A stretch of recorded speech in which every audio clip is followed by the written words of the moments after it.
اللہ کے حبیب صلی اللہ علیہ وسلم کی خدمت میں ایک شخص حاضر ہوا اور اس نے اذن جہاد طلب کیا. حضور میں جہاد پہ جانا چاہتا ہوں, مجھے اجازت مرحمت فرمائے. حضور نے فرمایا احیٌ والدا کا, کیا تیرے والدین زندہ ہیں؟ قال نعم, عرض کی ہاں حضور میرے والدین زندہ ہیں. قال ففیہما فجاہد, کہا جا ان کی خدمت کر, یہی تیرا جہاد ہے. ماں باپ کو بلکتا ہوا چھوڑ جائے اور آپ جہاد پہ چلا جائے, ماں فالج میں گری ہوئی ہے اور بیٹا تبلیغی گشت پہ چلا جائے, باپ تڑپ رہا ہے اور بیٹا پیر کی چوکھٹ پہ جھاڑو دیتا پھرے, اللہ راضی نہیں ہوگا. میں سچ کہتا ہوں, اپنے بھی خفا مجھ سے ہیں بیگانے بھی ناخوش, کہ میں زہر حلاحل کو کبھی کہہ نہ سکا کند. بات وہی کہتا ہوں سمجھتا ہوں جسے حق, نئے ابلہ مسجد ہوں نئے تہذیب کا فرزند. محمد عربی صلی اللہ علیہ وسلم سے بڑا پیر کون ہو سکتا ہے؟ لیکن حضرت وہ ویسے کرنی نہیں آ رہے.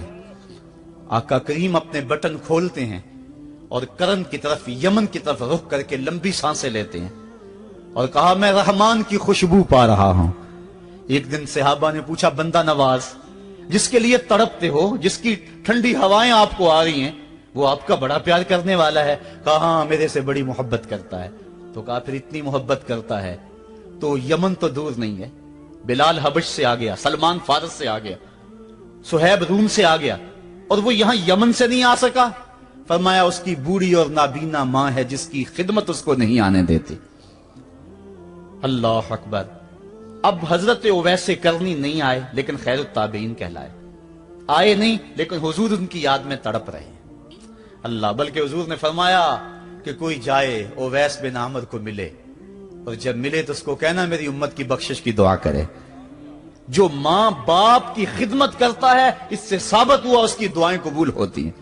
میں نے ایک روایت میں پڑھا ہے کہ جو آدمی روزانہ اپنے والدین کے لیے دعا کرے, والدین زندہ ہوں تب بھی, والدین فوت ہو گئے ہوں تب بھی, یہ عادت بنا لے, روزانہ ماں باپ کے لیے دعا کرے, ساری زندگی اس کے رزق میں بے برکتی نہیں آئے گی, اللہ اس کو رزق کی فراوانی عطا کر دے گا. اور جو والدین کے لیے دعا نہیں کرتا اللہ تعالیٰ کی رحمتوں سے محروم ہو جاتا ہے. حضرت ابو ہریرہ رضی اللہ تعالیٰ عنہ جب بھی ہاتھ اٹھاتے تھے تو یہ دعا کرتے تھے, اللہم اغفر لابی ہریرہ ولامی ولمن استغفر لہما, اے اللہ ابو ہریرہ کو بخش دے, حضرت ابو ہریرہ کی ماں کو بخش دے, اور قیامت تک جو ہم دونوں کے لیے بخشش کی دعا کرے اس کو بھی بخش دے. حضرت امام محمد بن سیرین ایک بزرگ ہوئے تابعی, جب بھی دعا کرتے تھے یہ دعا ضرور کرتے تھے, اے اللہ ابو ہریرہ کی بخشش کر دے. کسی نے کہا کہ تمہیں ابو ہریرہ رضی اللہ تعالیٰ نے ان کی ماں سے بڑی ہمدردی ہے.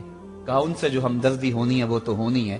انہوں نے کہا ہوا اے اللہ ابو ہریرہ اور ان کی ماں کو بخش دے, جو ان کے لیے دعا کرے اس کو بھی بخش دے.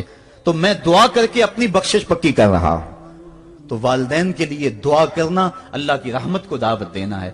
تو فرمایا کہ جاؤ اویس بن عامر کو جانا اور جا کے اس کو میری امت کے لیے دعا کا کہنا.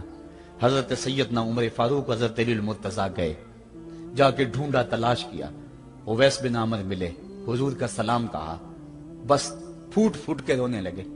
کہا بتاؤ میرے رسول کے لبوں پہ میرا نام کیسے آیا تھا, حضور میرا جب تذکرہ کرتے تھے کیسے کرتے تھے. یہ درد دیکھا تو بولے کہ کیا آپ اتنی محبت رکھتے ہیں تو پھر ملنے کیوں نہیں آئے حضور کو, اتنا جو پیار رکھتے ہیں تو زیارت کرنے کیوں نہیں آئے. تو حضرت اویس کرنی نے بات کے رخ کو بدلا, کہا تم نے میرے رسول کو دیکھا, تم نے میرے رسول کی زیارت کی ہے. کہا ہاں ہم تو صبح و شام وہاں رہے ہیں. کہا پھر بتاؤ حضور کے یہ ابرو جڑے ہوئے تھے یا کھلے ہوئے تھے. اب دونوں حیران ہو گئے. کہا تم نے تو دیکھا میں نے تو دیکھا نہیں, تم بتاؤ نا, پھر میں تو گیا نہیں, مجھے کہتے ہو گیا نہیں, تم بتاؤ حضور کے ابرو جڑے ہوئے تھے یا کھلے ہوئے تھے. حیران ہیں. کہا حضور آپ ہی بتلائیے. کہا کوئی دور سے دیکھتا تو جڑے ہوئے نظر آتے, قریب آ کے دیکھتا تو کھلے ہوئے نظر آتے. یہ وہ ہے جو ماں کی خدمت کرتا رہا اور حضور کے دربار میں حاضر نہیں ہو سکا, لیکن حاضری اس کی تھی, وہ جہاں بھی تھا وہ نبی کے قرب میں تھا. تو اس لیے ماں باپ کی خدمت اتنا بڑا وظیفہ ہے. حضرت بایزید بستامی کہتے ہیں میں نے حق معاف کروا لی اپنی ماں سے, کہ ماں تیرے حق ادا کروں یا اللہ کے حق ادا کروں, تو مجھے اپنے حق معاف کر دے, میں اللہ سے اپنے حق معاف کروا لیتا ہوں, اپنی اللہ کو راضی کر لیتا ہوں. جنگلوں میں گھومتے رہے, 12 سال بیت گئے. ایک دن دوبارہ آئے, بستان کی سمت سے گزرے, خیال آیا چلو ماں کو سلام کر جاؤں. तहज्जुद का वक्त था, रात का वक्त था, दरवाजे पे खड़े रह गए कि मेरी माँ सोई होगी, मैंने कभी कोई खिदमत नहीं की माँ की, तो अब उठा के तकलीफ क्यों दूं। सारी रात खड़े रहे। जब तहज्जुद का वक्त गुजरा तो नाली से पानी आया, समझ गए कि मेरी माँ तहज्जुद के लिए उठी है। दरवाजे के करीब हो गए तो माँ ने हाथ उठा लिए, कहा अल्लाह मेरा बेटा बा यजीद तेरी तलब में निकला हुआ है, मैंने उसे अपने हक माफ कर दिए, तू उसको अपना विसाल अता कर दे। हजरत बा यजीद दरवाजा खटखटाने लगे और मां के कदमों में लिपट गए और रो के कहने लगे, जिस रब को मैं जंगलों में तलाश करता हूं वो तो रब मेरी मां के पास है। तो मां की दुआओं में अल्लाह की रिजा है, मां राजी हो जाए तो समझ लो खुदा राजी है। अल्लाह ताला जल्ला शानहू ने इरशाद फरमाया, वक़दा रब्बुका अल्ला ताबुदू इल्ला इय्याहु, तेरे रब ने यह तय कर दिया है कि उसके अलावा किसी की पूजा नहीं करोगे। व बिल वालिदैन एहसाना, और वालिदैन के साथ उसने सलूक से पेश आओगे। इम्मा यबलुगन्ना इंदकल किबरा अहदुहुमा औ किलाहुमा फला तकुल लहुमा उफ़्फ़िन वला तनहरहुमा, अगर तेरे पास दो या दोनों में से एक बढ़ापे को पहुंच जाएं तो फिर उनके सामने तूने उफ भी नहीं कहनी और ना उनको झिड़कना है और उनसे नरम लहजे में बात करनी है। जब माँ बाप जवान हो, बच्चों की जरूरियात पूरी कर रहे हैं, उनके तालीमी अखराजात और उनके मुआशी सारे मामलात दुरुस्त कर रहे हो, तो उस वक्त तो वालिदैन की बच्चे ताजीम करते ही हैं। इम्तिहान उस वक्त शुरू होता है जब माँ बाप बूढ़े हो जाते हैं और चलने फिरने की सख्त भी नहीं रहती, सिर्फ सांस की एक डोरी लटकी रहती है। और जिस तरह बच्चा अपने बदन से मक्खी भी नहीं उड़ा सकता था, अब ये हालत माँ बाप पर आ गई और बच्चे की तरह मिजाज चिड़चिड़ा हो गया। जमाने के हालात बदल गए, लेकिन माँ की पुरानी, बाप की वो पुरानी रवश है। वो उसी अंदाज में, उसी डगर में बात करता है। ये आजमाइश के दिन है, ये इम्तिहान के दिन है। अब देखना है वालिदैन की इस वक्त ताजीम कौन करता है। फरमाया, इम्मा यबलुगन्ना इंदकल किबरा, अगर तेरे पास वो बढ़ापे को पहुंच जाएं, दोनों पहुंच जाएं, या तेरी खुशकिस्मती कि दोनों में से एक पहुंच जाएं या दोनों पहुंच जाएं, तो फिर उनकी तूने ताजीम करनी है।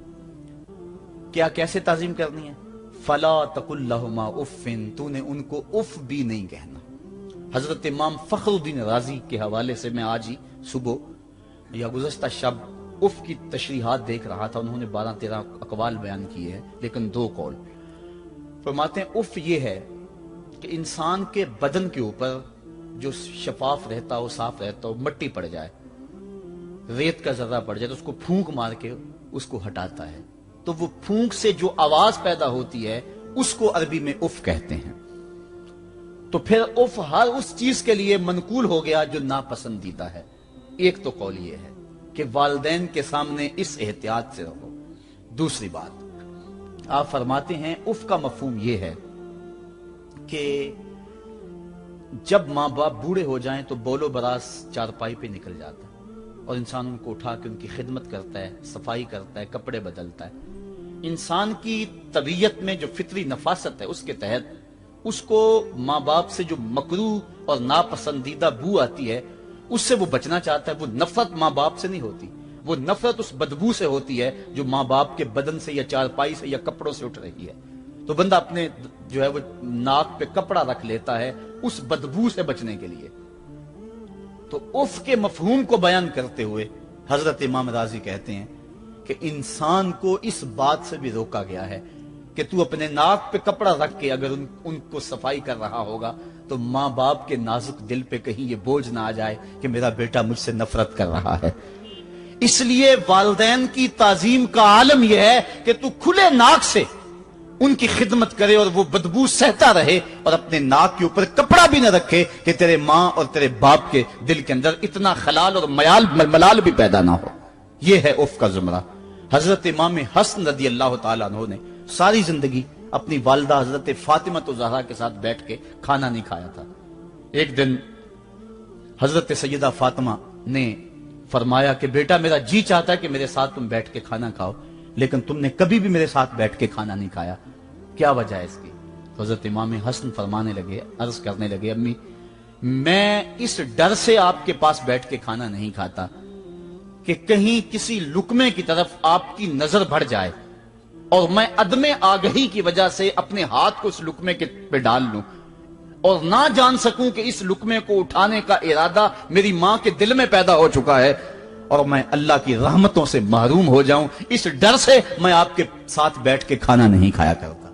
यानी मां बाप की ताजीम का आलम यह है, उफ तक ना कहो।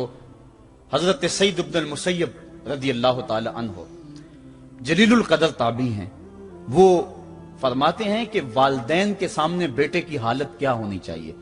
वो फरमाते हैं जिस तरह भागा हुआ गुलाम पकड़ा जाए और उसको पकड़ के जो है वो आका के सामने पेश कर दिया जाए, तो उस भागे हुए गुलाम को पकड़ के जब आका के सामने पेश कर दिया जाए तो जो हालत उस गुलाम की होती है, बेटे की हालत ये मां बाप के सामने होनी चाहिए।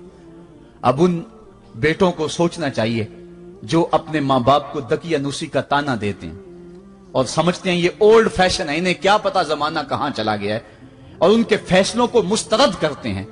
उलमा ने इस बात को तफसील के साथ बयान किया है कि शरीयत के जो कतई ज़ाब्ते हैं, उन ज़ाब्तों और उन कवानीन को और उन मामलात में तो वालिदैन की फर्माबरदारी नहीं होगी अल्लाह की अगर मासियत होती हो, लेकिन जो मामले शक वाले हैं वहां मां बाप के कौल को तरजीह दी जाए। तो फरमाया उनके सामने उफ भी नहीं कहनी, वकुल्लहुमा कौलन करीमा, और उनसे नरम लहजे में बात करनी है। वख्फिद लहुमा जनाह ज़ुल्ल मिनर रहमा, और उनसे बात और उनके लिए अपने बाजू बिछा लेने हैं नरम दिली की वजह से, नरमी की वजह से। जब जानवर जमीन की तरफ रुख करता है, ऊपर से नीचे की तरफ आता है तो अपने परों को सकेड़ लेता है, तो उसके लिए ये लफ्ज बोले जाते हैं वख्फिज लहुमा जनाह